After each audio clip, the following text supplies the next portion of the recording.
Hello students, how are you? I hope you will be fine. आज आपका kinds of pronoun का next part 3 जो कि आपका इंड्स पार्ट है, आज ख़त्म होने वाला है आपका। ये पार्ट जो है काइंड्स ऑफ प्रोनाउन का लास्ट पार्ट है, पार्ट 3, जिसमें आपका 4 प्रोनाउन आपका फिर से आने वाले हैं। नंबर 6 तक आपका प्रोनाउन हो चुका था। अब आपका नंबर 7 से आपका हो रहा है, जिसमें relative pronoun, number 8 indefinite pronoun, number 9 distributive pronoun और नंबर 10 रेसिप्रोकल प्रोनाउन। आज हम लोग इस 4 प्रोनाउन के बारे में बात करेंगे, इसका एग्जाम्पल को जानेंगे, क्या है इसका मतलब जो है, डेफिनेशन सब कुछ समझेंगे। जैसे रिलेटिव प्रोनाउन जो कि रिलेशन को दर्शाता है। रिलेशन जब हम लोग 2 सेंटेंस को एक साथ जोड़ने का काम करते हैं तो वो मेरा रिलेशन का काम करता है। जैसे जस्ट एग्जांपल कि the relative pronoun stands insist of a noun and also joint sentence मतलब सेंटेंस को क्या करते हैं, वो जॉइंट करते हैं, ऑल्सो जॉइंट सेंटेंस। तो ये देखिए रिलेटिव प्रोनाउन।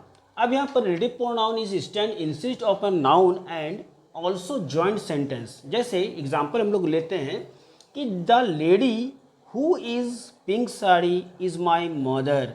यहाँ पर जो हु आप दिखाई दे रहा है, जो इंटरोगेटिव प्रोनाउन आप प्रीवियस क्लास में किए थे, जिसमें विच, हु, दैट, ये सब चीज़ जो आप लोग देखे थे, जिसमें विच, हु आपके ये सब जो आप देख रहे थे, वही विच, हु, ये सब जो है आपका रिलेटिव प्रोनाउन में दोबारा आते हैं और 2 सेंटेंस को क्या करते हैं, जोड़ने का काम करते हैं। तो इस समय आपका ये रिलेटिव प्रोनाउन ये कहलाएंगे, जैसे हु। उसके बाद टेक एनी पेन दैट, फिर आपका दैट जो है ये आपका काम करेगा रिलेटिव प्रोनाउन का। तो समझते हैं कि the lady who is in pink sari is my mother, मतलब वो वही महिला है जो कि पिंक साड़ी मतलब गुलाबी साड़ी पहनी हुई है, मेरी माता जी है। तो यहाँ पर जो का काम करेगा, ये आपका जो, इसको हिंदी में हम लोग जो लिख के समझ सकते हैं। जो पिंक साड़ी मतलब गुलाबी साड़ी पहनी हुई है, मेरी माता जी है। उसके बाद यहाँ पर द लेडी देखिएगा जो लिखा हुआ है, द लेडी, और उसके बाद who is in pink sari is my mother. यहाँ पर द लेडी, यहाँ पर हु जो है आपका क्या कर रहा है, इस सेंटेंस को जोड़ने का काम कर रहा है। Pink sari is my mother जो लिखा हुआ है, ये क्या कर रहा है, हु जो है इसको जोड़ने का काम कर रहा है। उसके बाद take any pen that you like, take any pen मतलब तुम कलम ले सकते हो, कोई भी कलम जो है ले सकते हो, दैट यू लाइक जो तुम्हें पसंद है। यहाँ पर भी जो का काम कर रही है, दैट आपका ये वस्तु आधारित है, समझे ना, ये वस्तु के लिए बताया जा रहा है, ये पर्सन के लिए बताया जा रहा है। तो यहाँ पर भी जो है जो का काम कर रहा है कि तुम्हें जो पसंद है ना, वो कलम तुम ले सकते हो। तो जो कलम तुम्हें पसंद है तुम ले सकते हो। तो यहाँ पर दैट का मतलब जो का काम कर रहा है। तो ये हो गया आपका रिलेटिव प्रोनाउन। इसके बाद नेक्स्ट हम लोग चलते हैं इनडेफिनिट प्रोनाउन, जो कि इनडेफिनिट के स्पेलिंग INDEFINITE इनडेफिनिट होता है प्रोनाउन। इसका अगर आप लोग डिफरेंस कहते हैं तो डिफरेंस मैंने इसका हिंदी में देखिए समझा दिया है कि जिस प्रोनाउन से किसी निश्चित व्यक्ति या वस्तु का बोध नहीं होता है, जिस प्रोनाउन से किसी निश्चित व्यक्ति या वस्तु का बोध नहीं होता है, उसे ही हम लोग इंडेफिनिट प्रोनाउन कहते हैं। किसी भी निश्चित वस्तु या व्यक्ति का बोध उसमें नहीं कर सकते हैं।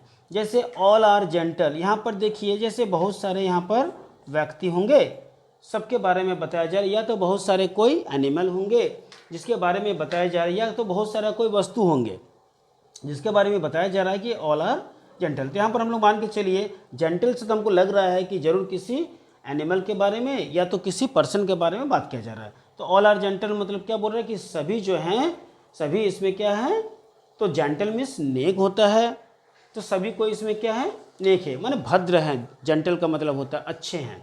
तो यहाँ पर ऑल का मतलब जो है सभी से बात किया जा रहा है, किसी एक जन से नहीं, इसीलिए इसमें बोला जा रहा है कि किसी निश्चित व्यक्ति या व्यक्ति का बोध इसमें नहीं होता है। इसका एक एग्जांपल और लेते हैं कि एनीबडी कैन डू इट, कोई भी इसे कर सकता है। इसका मतलब एनीबडी कैन डू इट का मतलब क्या होता है, कोई भी इसे कर सकता है। यहाँ पर कोई भी में भी कोई पार्टिकुलर कोई नहीं आ रहा है, इसमें भी बहुत सारे जन होंगे जिसमें कोई भी एक जन आ सकते हैं, तो किसी एक को इसमें पार्टिकुलर नहीं कहा गया है।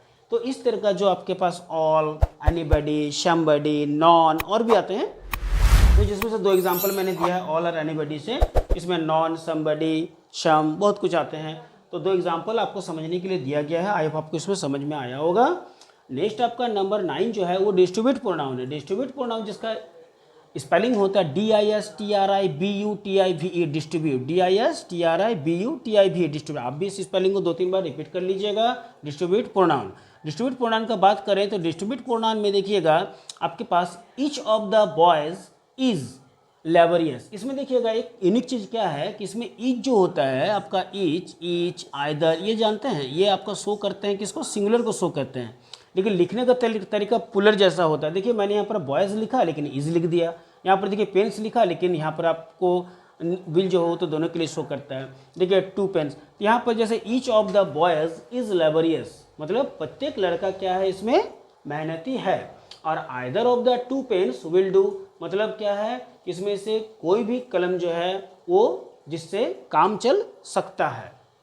अब यहाँ पर इस क्या बोध कराता है डिस्ट्रीब्यूट। डिस्ट्रीब्यूट का मतलब क्या होता है, डिस्ट्रीब्यूट का मतलब होता है अलग कर देना, किसी भी चीज़ को अलग कर देना, बांट देना, डिस्ट्रीब्यूट का मतलब।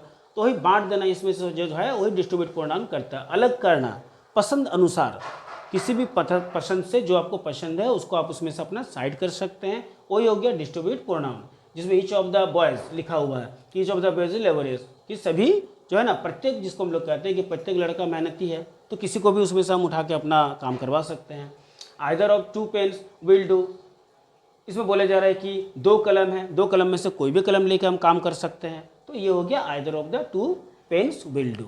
इसके बाद लास्ट आपका रेसिप्रोकल प्रोनाउन आता है, जिसमें RECIPROCAL, reciprocal, RECIPROCAL, reciprocal pronoun.